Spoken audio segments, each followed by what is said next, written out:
Hello, and welcome back to the Talos Principle. We've had our fun here in C4, the levels were great, a good time was had, but we all know what awaits. We have to talk to this guy again, so I guess let's get it over with.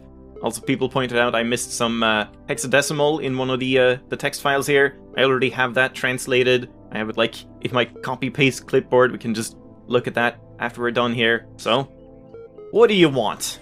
There you are! You kept me waiting. I finally put my finger on what was bothering me.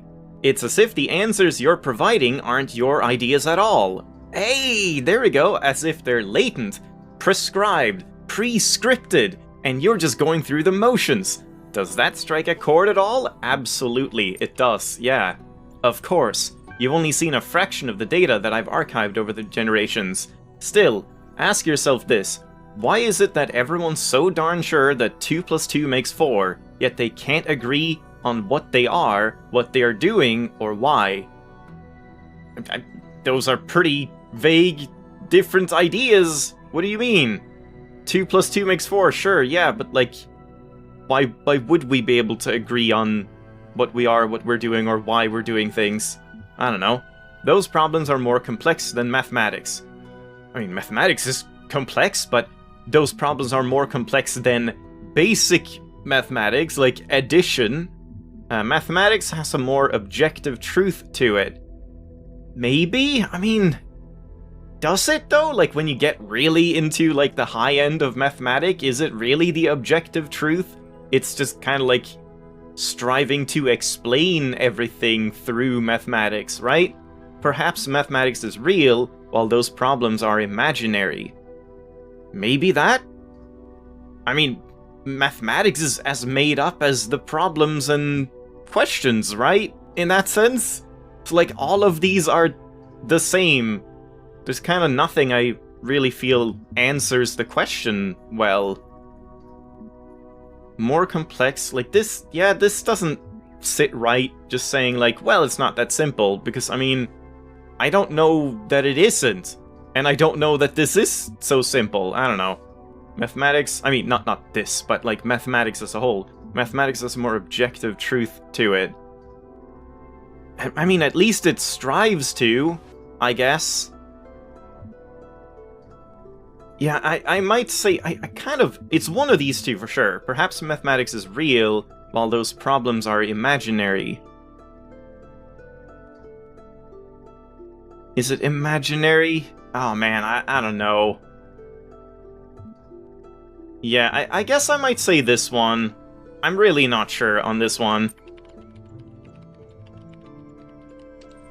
Precisely. Okay, he agrees. Pose questions like, what should I do with myself? And what is the world really like? Enough. And you start to assume they have answers. But what if that assumption turns out to be false? What if you're just a bunch of information processes, or processes, whatever? In that case, any attempt to answer the question will be flawed. Garbage in, garbage out. Yeah, perhaps the flaw is in your reasoning instead. Maybe, you're right, I made some dangerous presumptions.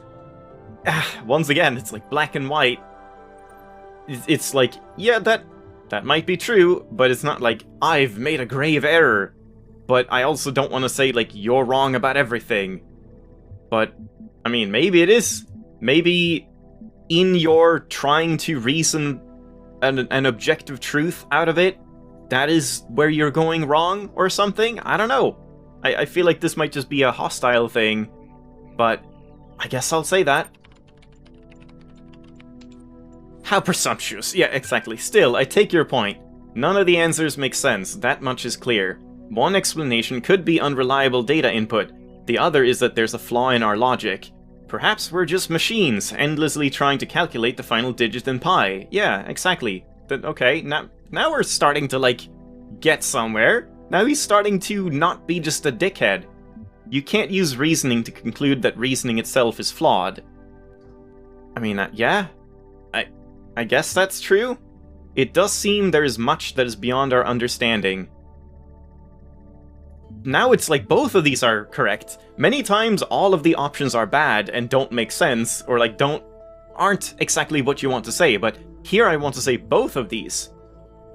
Because, I mean, this is just true. You can't use reasoning to conclude that reasoning is flawed. But maybe, I mean, can't you? Isn't there things like that? I mean, I'm off the top of my head, I can't think of it, but like, you know, there's clearly like paradoxes and stuff like that. We can prove, you know, like we can use a form of something to prove that in and of itself is wrong. Like, you know, mathematics, for example, and physics and all of that stuff. I don't know what I'm really talking about because it's way out of my league, but I guess I'm not gonna say this. Let's just say that there's much that is beyond our understanding. Like maybe there aren't any neat answers. No, everything leads around in impossible circles. You've spent half our time reeling off a greatest hits of idiots. What? Idiot ideas. Now you're telling me you retract all that and agree with me? What?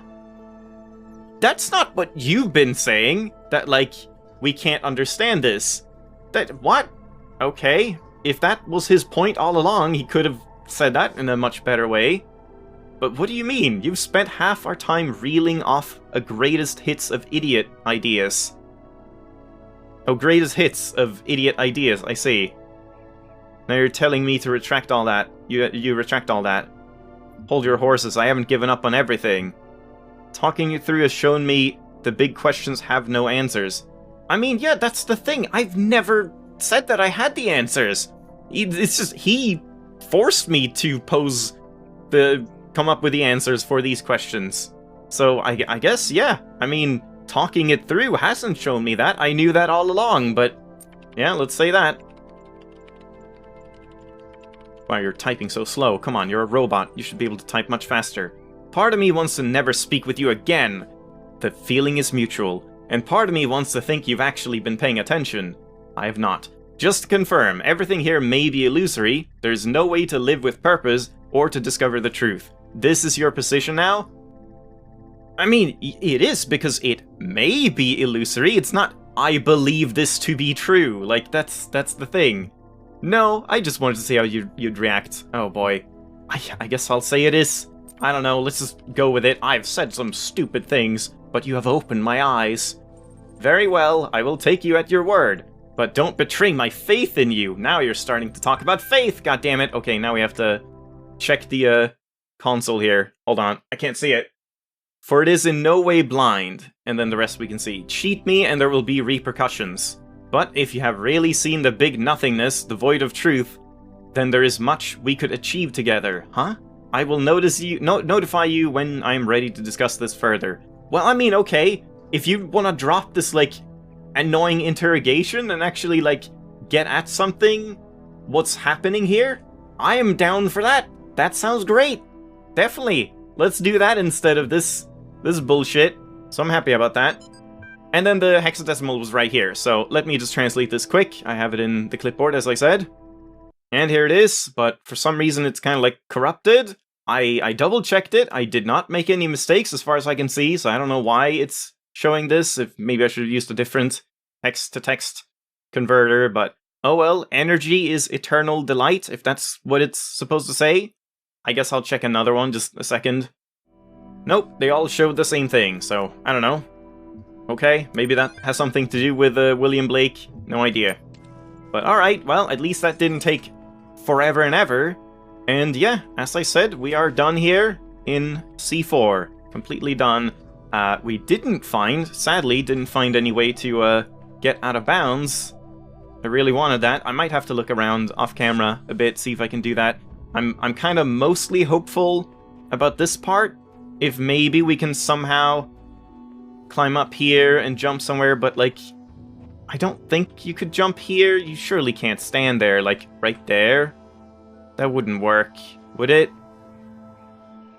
No, like, maybe right there? Oh, you can actually stand there. Is there something like that up here? No, there's not. There's no, like, nothing jutting out like this up here. So we wouldn't be able to stand here. So yeah, let's leave that for now. And even if we, like, land on the wall here, we can't really go anywhere, I don't think. I mean, maybe. Maybe that's something about this. Like, the ladder is for if you fall in, and you're really supposed to just, like, jump onto the wall somewhere, and then jump elsewhere, but I don't know where you would jump. So let's ignore that. Let's move on. Let's check out C5 a little bit, and then... I fear the serpent has poisoned your mind with his sinful thoughts. Maybe? But you may still be forgiven, my child. Can I go to the tower? You may still unlock the gate of eternity if you seek the sigils. Uh-huh. I'll be doing that. So we can open the tower as well. Right? I've earned that. Yeah, it doesn't say anything else. And we have the star door. Yeah, I need 7 more here. Alright, well... I'm kind of curious to see where EL stands on all this, like, or Elohim. Like, what is he really? What does he want from me? What does he want me to do? Just open this and... like, for what purpose? I mean, I guess that's what the endings are about, so we'll see. 3 stars! Oh my god! Huh. Okay. And we no longer make use of the platform at all. But 2 of them have recording things. We have some fans, some boxes and connectors in all of them. Alright, let's check it out. Alright, another, like... fortress, castle kind of thing, but more like broken down and kind of ruined. Alright, we got more reading, of course. And we got more listening. This one looked pretty open, but... oh! Another secret terminal. It's been a long time since we saw one of those. Oh, paint. Wow, that was quick. Yeah, this one seemed a bit more open, but I guess maybe not. It is just like a courtyard again. But again, maybe we can out of bounds somewhere here.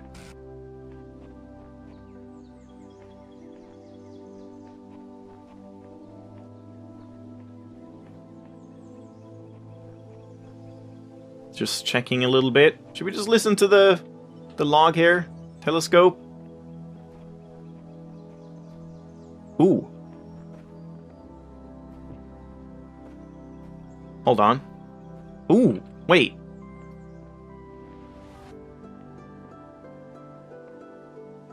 Nothing here?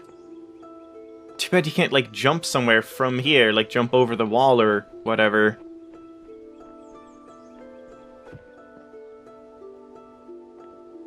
Yeah, you can't jump in there. I mean, that's just a level, so it wouldn't really matter, I guess.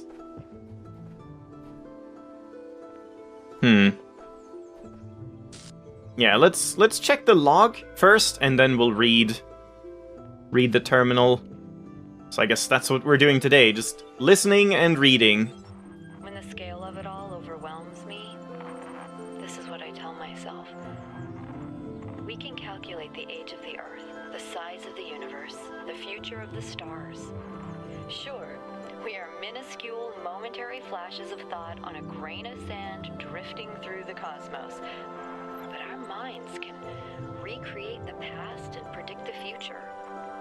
On, say, Friday, 1,000,000 years from now, we'll all be dead.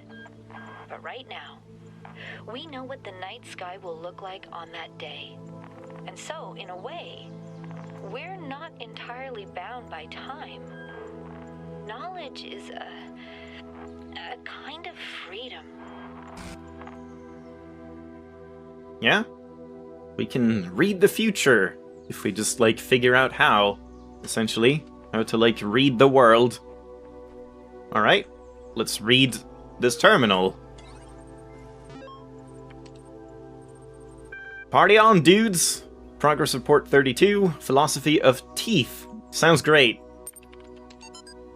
From Lubomir Georgiev, the LAN Party at the end of the universe. Yo, I don't know if you folks noticed, but it's the end of the world. There's nothing we can do about it, so instead of sitting around crying, how about we have some fun before we croak?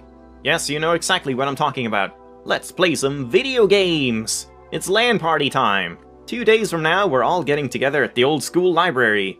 There'll be noms, drinks, music, and old school gaming. You're invited, and bring your friends too, especially if they're hot. See you in 3000 BC. Sounds like you want to do more than just play games. Lub lub. Excellent. Alright, progress report 32. Nadia Sarabai. We've gotten to that irritating point where all the major stuff is in place, and all we have to deal with are the million little things. The main modules are all functioning and interacting with each other correctly. The process is happening more or less as planned. This could actually work. But it's still crude as hell. Some of it's just surface stuff, like the random usernames. Some of it's more worrying, various bugs, the fact we haven't run more extensive tests. We've got a lot of polishing to do.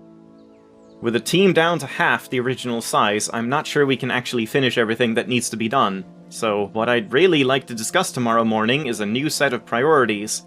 Please put some thought into what you think must be finished at all costs. Nadia. P.S. Alexandra, get some sleep. I know you're still working. This is your baby. We're going to need your input tomorrow. Yeah. So he just keeps on working and recording those logs. And tinkering with stuff. Philosophy of teeth. Last night, I had a simple but brilliant idea. Everyone who would like to write about philosophy or spirituality, especially to make some kind of grand statement about the nature of the body and the soul, should first experience a really bad tooth infection. I don't just mean a slight toothache. I mean the kind of hardcore infection that happens when several incompetent dentists miss a cavity in one of your back teeth, and the thing keeps growing and growing until the nerve itself is really badly infected. I mean, the pain is unimaginable. It comes in waves, and these waves drown out everything else about you. You can't talk, you can't move, you can't think, there's just pain and absolutely nothing else. It's like your brain just gets hijacked by it. And then, you go to the dentist, and assuming you get a decent one, they stick some chemicals in you which make you go numb. Then they drill a hole in you, cut the nerve, snip snip, and it's over. Just like that. Like repairing a car or a watch. Your whole existence was crippled by this tiny, tiny nerve sending electrochemical signals into your brain, and this unimaginable pain, which nearly blotted out your very consciousness, can be stopped just by a little cut. We should call this the Toothos principle, but that's incredibly stupid. Yeah, I mean, can't really say much more about that than, like, it's kind of stupid that's even a thing. Like, why is the body like that, really? Why does it have the ability to create so much pain that it can't even function anymore? Because, like, the whole point of creating pain is for the brain to tell itself that you should stop doing whatever is happening. This is bad. I don't like what's going on. Fix it. So it's kind of insane that it can even, like, get to that level. But more than that, I don't know. No hexadecimal, unless I missed it again, but I don't think I missed any here. And do we have time? I guess we have time. Oh, QR code right here. Missed it. Sheep69. I keep trying to imagine that all of this is designed for some purpose. Not just the challenges, but Elohim, the terminals, the glitches and all. The puzzle isn't before our eyes, it's behind them. Yeah, I mean, that's what I'm trying to figure out, like, what's the point of it all? Not like, what's the point of everything in life, but just what is the point in the game, within the game, like, in the game world? Why was this built? Or, like, why do we act the way we act? Like, what's the point of having a robot go through this in, like, cycles or whatever we're doing? Yeah, we'll see. Transcendence, matter, and build a universe. I've kind of stopped looking at, like, where it comes from and the dates, so I don't know if there's ever gonna be anything, like, significant, some clue in that, but I'm sure I'll miss it. Reader responses to last week's article on science and atheism. I am perfectly aware of all the arguments against religion. In fact, I agree with most of them. There is no question that there is an objective material reality. I'm also absolutely convinced that only a secular society can be truly equal and just. And yet, I believe. I am, as they say, a person of faith. Religion to me is not about distorting observable reality with superstitions, but about transcendence. It's not about deluding ourselves that the Earth is 6,000 years old, or God will help us if we say the right words inside our heads, but about reaching out to the sublime, This is not a rejection of reason, but its application to a set of experiences that cannot be approached by more traditional means. True engagement with religion is humbling. It transcends culture, nationality, and gender. As such, I think it goes hand in hand with science, and is not opposed to it. Dr. Omar Garib, Institute for Applied Nomadics. I mean, yeah, sure. If every person that believed in religion was as sensible as that, religion would have no problems whatsoever. Like, practiced religion, I suppose. Matter? True, there are certain idealist books, not of a clerical character, but philosophical ones, wherein you can read that time and space are categories of our minds, that they result from the requirements of our thinking, and that nothing actually corresponds to them in reality. But it is difficult to agree with this view. If any idealist philosopher, instead of arriving in time to catch the 9 PM train, should... Oh my god. This just went in my head and out again. I don't know what I've just read. It's just been too much reading now, and I'm not paying attention anymore. Should turn up 2 minutes late, he would see the tail of the departing train and would be convinced by his own eyes that time and space are inseparable from material reality. The task is to diminish this space, to overcome it, to economize time, to prolong human life, to register past time, to raise life to a higher level and enrich it. This is the reason for the struggle with space and time, at the basis of which lies the struggle to subject matter to man. Matter which constitutes the foundation not only of everything that really exists, but also of all imagination. Bronstein. Give me a second, I need to reread this to myself, because I just did not process any of what was said here. Nope, I got nothing, even from reading it a second time. I understand the first part, trying to say that time is not just in our heads or whatever, there is some objectiveness to time and space, but I don't know what this is saying, honestly. I'm too tired after reading all of this to process all of this. In his remarkable 1978 essay, How to Build a Universe That Doesn't Fall Apart 2 Days Later, Philip K. Dick discusses the two themes that are most central to his work. What is reality, and what is an authentic human being? His speculations and experiences will seem extraordinary to a reader unfamiliar with his work, yet despite what may seem like far-fetched ideas, somehow the world of the Bible is a literally real but veiled landscape, never changing, hidden from our sight, but available to us by revelation, or the notion that perhaps we all exist in the year 50 AD, Dick actually delivers one of the simplest, most elegant, and most useful definitions of reality ever formulated. Reality is that which, when you stop believing in it, doesn't go away.